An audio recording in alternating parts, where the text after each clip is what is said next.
Oxygen pressure air में कितना है एट सी लेवल, वो है 20 किलो पास्कल।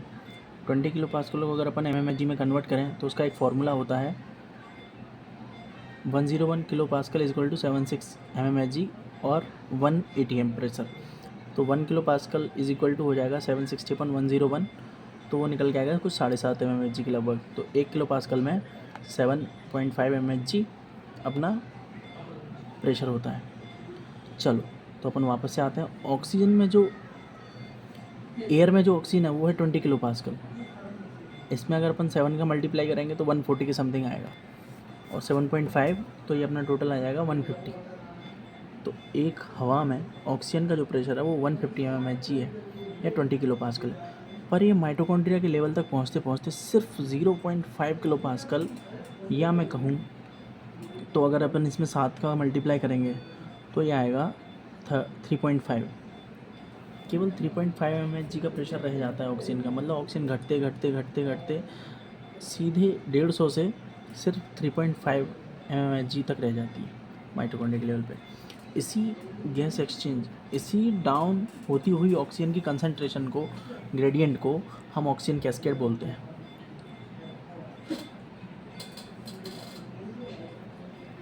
क्या क्या मैकेनिज्म है और किस तरह से ये होता है, किस तरह से डिफ्यूजन होता है, गैस से कैसे लिक्विड में पहुंचती है और फिर वहाँ से कैसे बाउंड होकर Hb के साथ O2 ट्रांसपोर्ट होती है और CO2 कैसे वापस वहाँ से आती है, इस पूरी कहानी को गैस एक्सचेंज बोलते हैं और ये ऑक्सीजन कैस्केड के माध्यम से हम पढ़ेंगे। PiO2 यानी इंस्पायर्ड ऑक्सीजन का pressure, P4 pressure, I4 inspired air, और उसमें O2 यानी जो हमने एयर इंस्पायर्ड की है उसमें O2 का प्रेशर कितना है, ये किस किस चीज़ पर डिपेंड करेगा। O2 के मॉलिक्यूल कितने आए, जब हमने कोई सांस ली तो उसमें O2 के मॉलिक्यूल कितने आए, O2 के फ्रैक्शन कितना है, उसमें और भी गैसें होंगी, N2O भी होगी और ये भी होगी। तो प्रेशर, और खुद हम किस हाइट पे हैं, क्योंकि जैसे जैसे हाइट ऊपर बढ़ती है वैसे वैसे ऑक्सीजन का प्रेशर घटता है। जैसे जैसे हम नीचे जाते हैं ऑक्सीजन का प्रेशर बढ़ता है दबाव की वजह से। ये डाल्टन्स लॉ।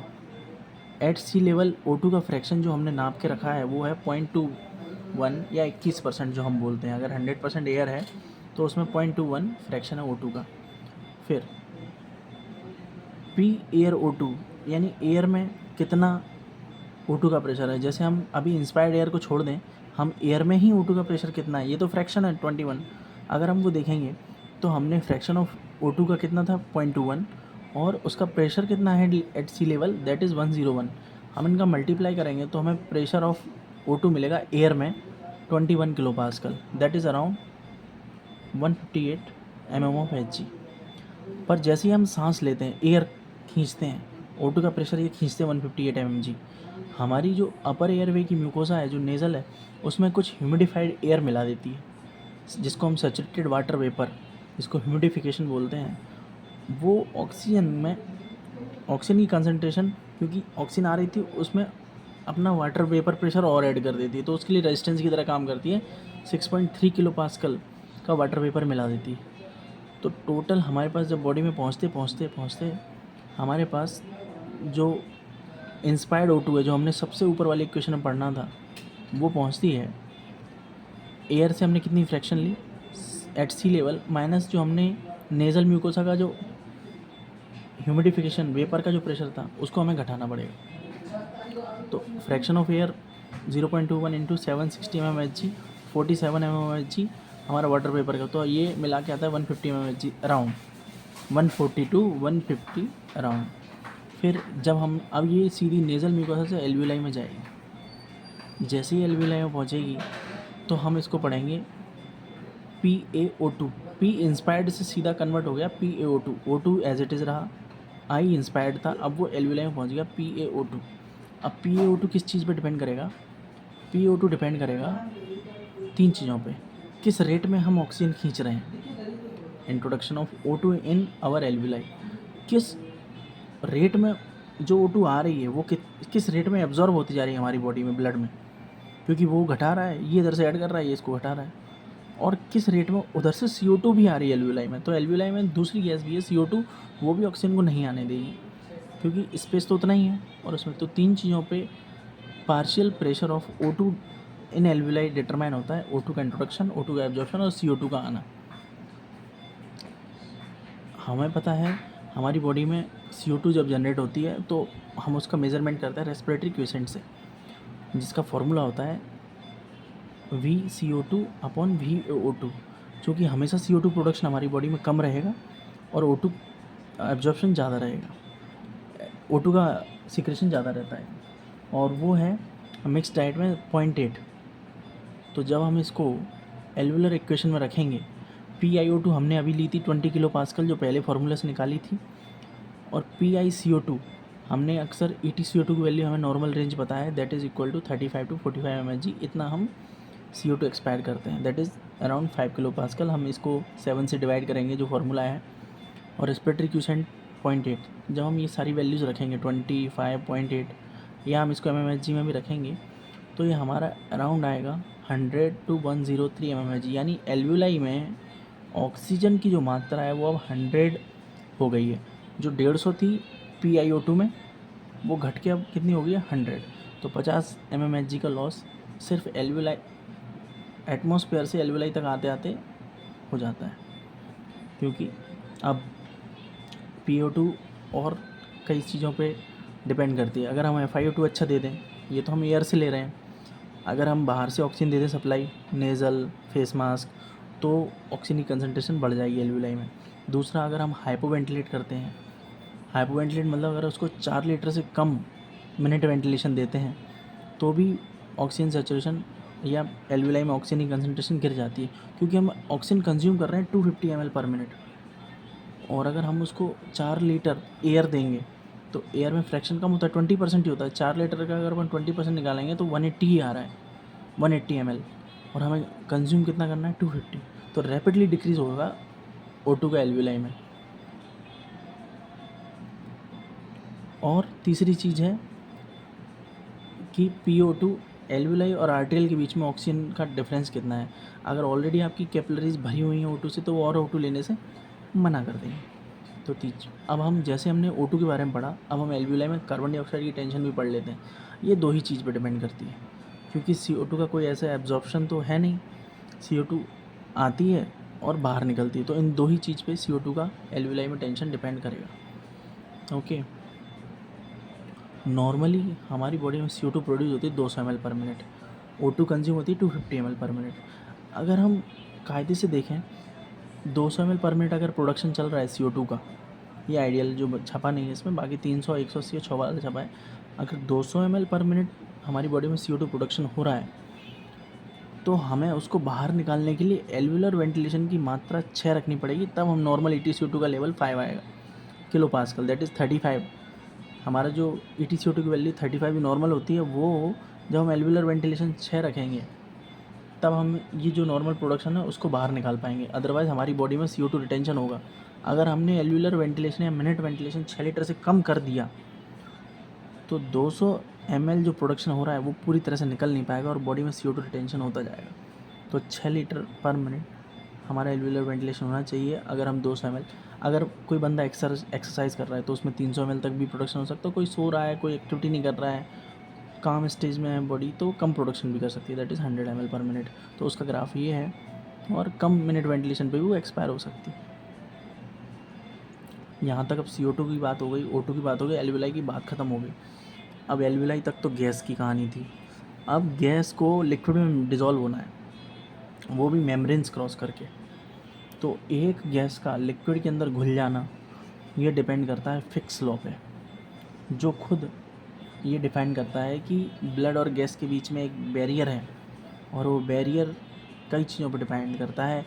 खुद गैस पे, गैस की सॉल्युबिलिटी कैसी है, गैस का मॉलिक्यूलर वेट कैसा है, प्लस जो ब्लड है, जो बैरियर है, उसका सरफेस एरिया कितना है, उसकी थिकनेस कितनी है, और तीसरा, खुद कहीं ब्लड में वो गैस ऑलरेडी मौजूद तो नहीं है, या उसका ग्रेडियंट कितना है, पहले से उसकी कंसंट्रेशन उस मेम्ब्रेन में कितनी है। अगर ऑलरेडी बहुत ज़्यादा है तो वो आने ही नहीं देगी नेक्स्ट गैस को, तो एक्सचेंज हो ही नहीं पाएगा। तो फिक्स लॉ इन सारी चीज़ों को डिपेंड करता है। अपन इसको mathematically gas transfer of O2 in liquid like blood is depend on K is diffusion constant, यानी कितनी सॉल्युबिलिटी है, जितनी ज़्यादा सॉल्युबिलिटी उतना ज़्यादा डिफ्यूजन। पर मॉलिक्यूलर वेट अगर ज़्यादा है तो diffusion come into surface area, और डेल्टा P अभी पार्शियल में बताया, और थिकनेस जो थिकनेस जिस मेम्ब्रेन को क्रॉस करके जाना है गैस को ब्लड में, वो उसके अपोजिट ना, चूँकि O2 की सॉल्युबिलिटी जो है वो CO2 से कम है। CO2 हाईली सॉल्युबल गैस है, 24 टाइम्स O2 से ज़्यादा अच्छी सॉल्युबिलिटी दिखाती है, तो उसका डिफ्यूजन अच्छा है। यानी अगर कभी किसी को CO2 अपनी बॉडी में ब्लड में घुसनी होगी और O2 घुसनी होगी तो CO2 24 टाइम्स जल्दी घुस जाएगी, जल्दी डिफ्यूज़ हो जाएगी। बट मॉलिक्यूलर वेट CO2 का ज़्यादा है, उसमें 3 मॉलिक्यूल है, मॉलिक्यूलर वेट ज़्यादा है, तो मॉलिक्यूलर वेट इसका डिफ्यूजन थोड़ा कम कर देता है। तो एक हेल्पफुल चीज़ ये है ऑक्सीजन के लिए कि उसे भी टाइम मिल जाता है डिफ्यूज होने के लिए। और ऑक्सीजन की एफिशिएंसी अच्छी है, मॉलिक्यूलर वेट कम होने की वजह से, एफिशिएंसी अच्छी होने की वजह से अगर उसको 50% भी टाइम मिलता है तो वो रेड सेल को पूरा फुली ऑक्सीजनेटेड कर देती है सिर्फ 50% टाइम के अंदर। पल्मोनरी कैपिलरी बेड में अगर एक बार रेड सेल घुसी और उसको 50, हमने फुल टाइम भी नहीं देना है, हमने सिर्फ हाफ टाइम भी दे देना है, तो भी हमारे एल्वियोलाई कैपिलरी मेम्ब्रेन को क्रॉस करके O2 और RBC को सैचुरेट कर देती है। बस मेम्ब्रेन की थिकनेस बहुत ज़्यादा नहीं होनी चाहिए, यानी ब्लड की थिकनेस बहुत ज़्यादा नहीं, बहुत पतले में अगर RBC घूम रही है जल्दी जैसे, तो पल्मोनरी एडीमा जैसे हो गया तो उसमें वो दिक्कत आ जाती है। अब ब्लड में पहुंच गया, ब्लड में ऑक्सीजन जो है 2 तरीके से है, एक डिज़ोल्व मात्रा में, डिज़ोल्व फॉर्म में, और एक हीमोग्लोबिन है। हीमोग्लोबिन की कहानी हम बाद में पढ़ेंगे, हम अभी पढ़ रहे हैं डिज़ोल्व ऑक्सीजन 3%, है ना। जो हीमोग्लोबिन के साथ बाउंड हो गई उसकी तो कहानी बिल्कुल अलग है, पर डिज़ोल्व की कहानी क्या है, वो तो एज फ्रीली घूम रही है डिज़ोल्व के साथ। वो घूमती है एक लीनियर रिश्ता बना के कि एल्वियोलाई में जितनी जितनी ऑक्सीजन आएगी मैं भी उतनी उतनी डिज़ोल्व होती जाऊंगी, पर फाइनल कंसंट्रेशन उसकी कितनी रहेगी, 3% से ज़्यादा नहीं होगी, क्योंकि बाकी तो 97% हीमोग्लोबिन के साथ बाइंड होती है। तो अगर हम 20%, जो 20 किलो पास्कल, जो रूम एयर पे PO2 की वैल्यू थी 20 किलो पास्कल, इंस्पायर्ड एल्वियोलर तक पहुँचते पहुँचते वो 13 किलो पास्कल रह गई थी, जो हमने देखा था। इंस्पायर्ड में थी 158, एल्वियोलर तक पहुँचते पहुँचते 100 हो गई थी, तो वो 13 किलो पास्कल। जब हम केवल रूम एयर पे इंस्पायर कर रहे होते हैं ना, तो हमारे एल्वियोलाई में 13 किलो पास्कल रहती है, जो पहुँचते पहुँचते ब्लड में घुसते घुसते सिर्फ रह जाती है 0.3 ml। 100 ml प्लाज्मा में सिर्फ 0.3 ml ऑक्सीजन रह जाती है। अब मान लीजिए हमने PO2 बढ़ा दें, क्योंकि लीनियर रिलेशन है, तो अगर हम फुल 80 किलो पास्कल का भी अगर हम प्रेशर दे रहे हैं, यानी हम फुल 100% ऑक्सीजन FiO2 दे रहे हैं, बहुत प्रेशर से दे रहे हैं, तब भी हम सिर्फ डिज़ोल्व ऑक्सीजन की मात्रा 2 ml ही कर पाएंगे 100 ml ब्लड में। 1000 ml में 20 ml, और अगर हम 5 ml भी ले लें प्लाज्मा, हालांकि पूरा ब्लड होता है 5 लीटर, पर अगर प्लाज्मा की वैल्यू अगर कम हुई तो भी हमारी बॉडी में मुश्किल से 100 ml ब्लड, 100 ml ऑक्सीजन पहुंच पाई, जबकि हमारा पर मिनट का कंजम्पशन कितना है, 250 ml। तो ये ऑक्सीजन हमें कभी भी ज़िंदा रखने में इतनी हेल्प नहीं कर सकती, इसलिए हमें हीमोग्लोबिन की ज़रूरत पड़ती है, ताकि वो, क्योंकि डिज़ोल्व ऑक्सीजन CO2 से डिज़ोल्व होने से रोकती है, ऑलरेडी CO2 पहले से ही घूम रही है ब्लड में, तो हीमोग्लोबिन ही जो हमारी मदद करता है ऑक्सीजन ले जाने में।